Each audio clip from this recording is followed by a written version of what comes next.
ప్రజలకి నిత్యావసర వస్తువులైనటువంటి చాలా వస్తువులపైన జిఎస్టి రూపంలో పన్నులను విధించి అడ్డగోలుగా దోచుకున్నటువంటి నరేంద్ర మోడీ ప్రభుత్వం ఒక లెక్క ప్రకారం చెప్పాలంటే ఒక్కొక్క ఫ్యామిలీ మీద నరేంద్ర మోడీ ప్రభుత్వము దోచుకున్నటువంటి సొమ్ము పన్నుల రూపంలో దండుకున్నటువంటి సొమ్ము దాదాపుగా కొన్ని లక్షల రూపాయలండి.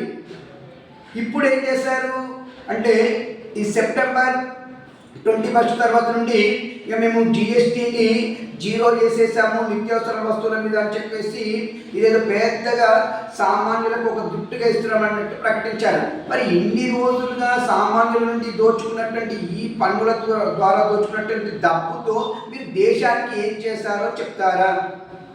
పోనీ ఇప్పుడు తగ్గించామని చెప్తున్నటువంటి నిత్యావసర వస్తువులలో ఎన్ని వస్తువుల మీద జిఎస్టీ ప్రకారం రేటు తగ్గింది?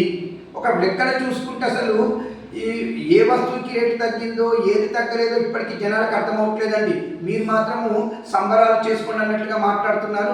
దీనిపైన మీ అభిప్రాయాన్ని నాకు కామెంట్ రూపంలో తెలియజేయండి. ఇప్పుడు దినేష్